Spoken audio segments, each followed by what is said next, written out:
સુરતમાં ઉત્તરાયણ પર્વને લઈ પોલીસ સતર્ક થઈ ગઈ છે। પોલીસ કમિશનરે બાઇક ચાલકોની સુરક્ષાને લઈ બાઇક પર સેફટી ગાર્ડ લગાવવાની સૂચના આપી છે।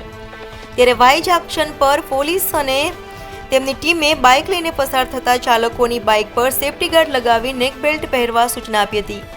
આ અંગે એસીપી એસ.આર. ટંડેલે જણાવ્યું હતું કે આગામી દિવસોમાં ઉત્તરાયણ પર્વ આવી રહ્યો છે। આ પર્વમાં કોઈને દોરીથી ઈજાઓ ન પહોંચે તે માટે સાવચેત રહેવા સુરત પોલીસે પહેલ કરી છે। સુરત પોલીસ કમિશનર અનુપમસિંહ ગેહલોતે તમામ પોલીસ મથક વિસ્તારમાં પોલીસ કર્મચારીઓને બાઇક ચાલકોની બાઇક પર સેફટી ગાર્ડ લગાવવા માટે સૂચના આપી છે। જે અનુસંધાને આજે સુરતના વાય જંકશન પર પોલીસ દ્વારા ત્યાંથી પસાર થતા બાઇક ચાલકોની બાઇક પર સેફટી ગાર્ડ લગાવવામાં આવ્યા હતા અને આ જીવલેણ દોરી ઘણી વખત જીવ લઈ લેતી હોય છે, તેથી સાવચેતી રાખવા અંગે માર્ગદર્શન આપ્યું હતું। આ ઉપરાંત બાઇક પર નીકળતી વખતે ગળામાં નેક બેલ્ટ ફરજિયાત પહેરવો જેથી કરી દોરીની ઈજાઓ ન પહોંચે તે અંગે માર્ગદર્શન આપ્યું હતું। સુરત શહેરમાં અલગ અલગ જગ્યાઓ પર પોલીસ દ્વારા સેફટી ગાર્ડ લગાવવામાં આવ્યા છે અને સુરતીઓને સુરક્ષા પૂરી પાડવામાં આવી છે।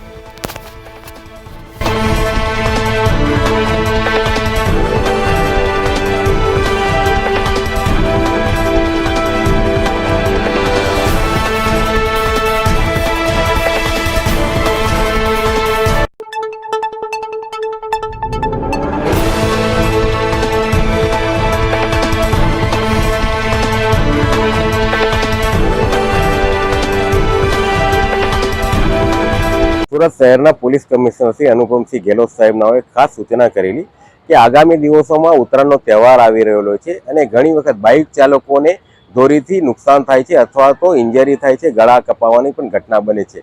આવી ઘટનાઓ નિવારી શકાય તે માટે ટ્રાફિક વિભાગ તરફથી તેઓના બાઇક છે એની આગળ સેફટી ગાર્ડ લગાવવામાં આવે છે। અગર એને નહીં લગાવ્યું હોય એને અપીલ કરવામાં આવે છે કે આવા સેફટી ગાર્ડ લગાડે, લોકોના ગળા ન કપાય તે માટે નેક ગાર્ડ પહેરે, તેમજ કોઈ બાળકોને આગળ બેસાડતા હોય તો આવી દુર્ઘટના ન બને તે માટે બાળકોને પાછળ બેસાડે એ પ્રમાણેની અપીલ કરીએ છીએ અને દરેકને સમજ કરીએ છીએ।